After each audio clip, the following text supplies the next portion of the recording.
Hello everyone and welcome back once again to CareerQ, a place to curate your career. In today's video, I will be talking about one of the most asked for organizations, that is persistent systems. So this is one of the newest organizations that has been queried upon a lot of times to me. So I thought of making this video and telling you all that I know about persistent systems myself. It is a fairly new organization with a workforce that is somewhat less. So yeah, there are some things that are new to the market that might be unknown. So in this video I'll try to cover each and everything. What are the job roles, what is the type of type of work that is given as a fresher, and how much is the salary, and what are the salary hikes that you might expect, and if you have a chance, or if you have multiple offers, out of which persistent is one of the organizations that has given you an offer, and there are other market big players, out of them, which one should you be joining? I will be covering all of this topic in today's video. Do watch the video to the end, and if you have not yet subscribed to the channel, guys, please subscribe. So very first question that a fresher has is whether persistent systems is a service-based company or a product-based company.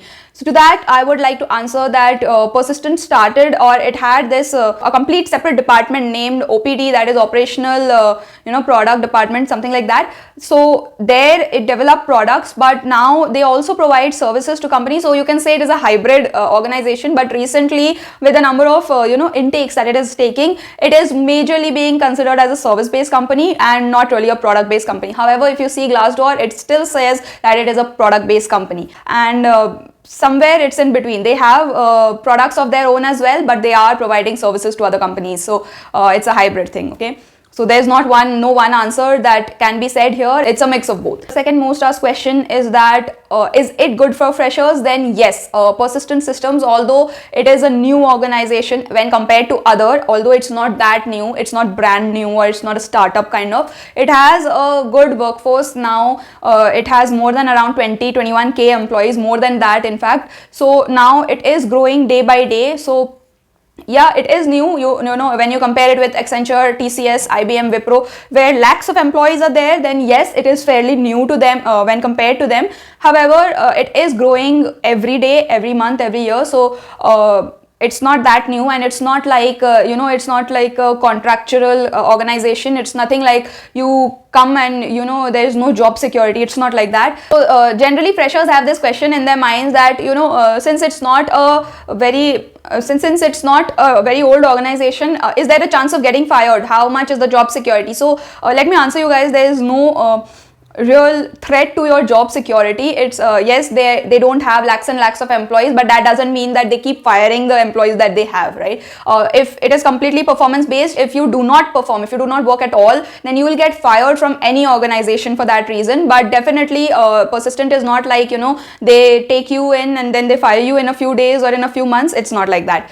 The next question that freshers have is that what is the type of work that is there in persistent? So as I have said, there is they started as a product based. So yes, they have a lot of development kind of work. Okay, they have a lot of projects on new and niche technologies such as Salesforce and SAP, and I've also heard they have a lot of projects on cloud and other, the newest of the new technologies that are there in the market. Persistent systems have projects of these technologies, and majorly the work is on the development bit. So all of you guys who are enthusiastic about development and who want to become good developers, or you want to pursue your career in the development field, then if you have an offer in persistent, then yes, you can definitely come in and join persistent, because here you will get a very good exposure and experience, since also the crowd is less, so you will be entrusted, or you will be given a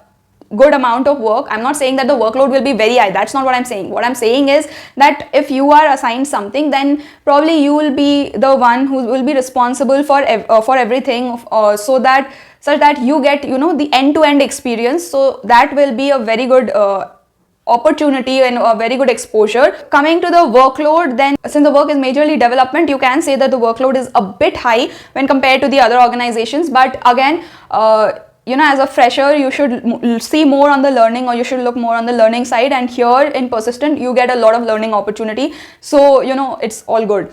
So the next factor that comes here is the salary. So how much does persistent gives freshers, and whether it is enough, what is the salary hike and everything. So Persistent is giving its freshers, it is hiring freshers from somewhere around 4 point, I would say 4 to 4.5, 4.7 LPA.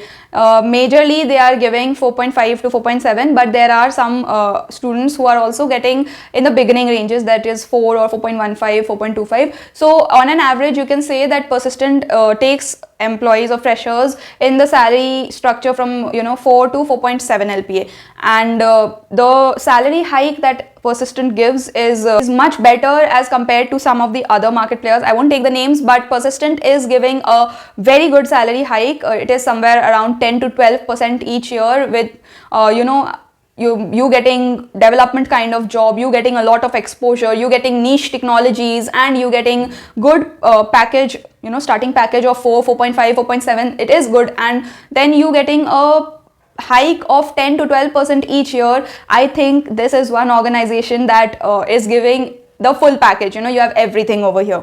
So now the very common question that freshers are having is that some of the freshers are having multiple offers, out of which they have one offer from a very big market player, that is maybe Infosys, Accenture and TCS, or someone of that sort, and then they have Persistent on the other hand. Then their confusion is that which one should they join, which organization promises a better future and stuffs like that. So here I would like to say this completely depends on what you want to choose.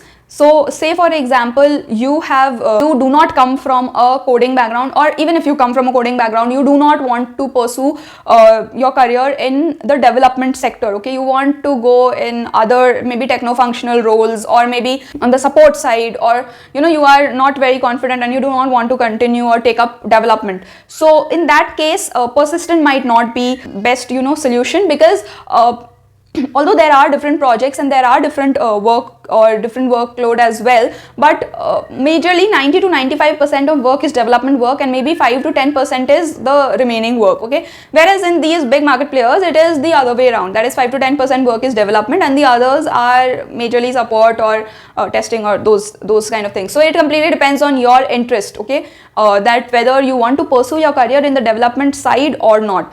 After that there is this again one query that I'm getting maybe 4 or 4.5 in Persistent and I'm getting 7 in some other organization. Which one should I go? Hands down you have to go for the 7, the organization that is giving you 7, because if there is a gap of 1 lakh or 2 lakh, 2.5 lakh, then you cannot really miss on that. Okay, however good opportunity you might get, but starting from a good base will take you eventually to a better package earlier in life than if you start from a lower base, right? So if there is a marginal difference in your package, then I would say please go for the one that is offering you the greater package. But if the packages are within 1 lakh, the difference is within 1 lakh, and you want to pursue development, then you should definitely opt for Persistent, because 1 year, 2 years down the line you will get a lot of experience, and then you can make a switch to either of the big players and get a very good job. So you can take the advantage of working in Persistent as well.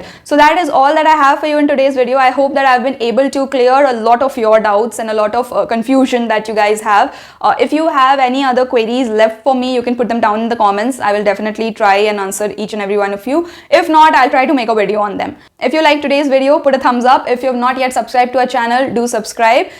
Thanks for watching CareerQ. Stay tuned. Take care. Bye bye.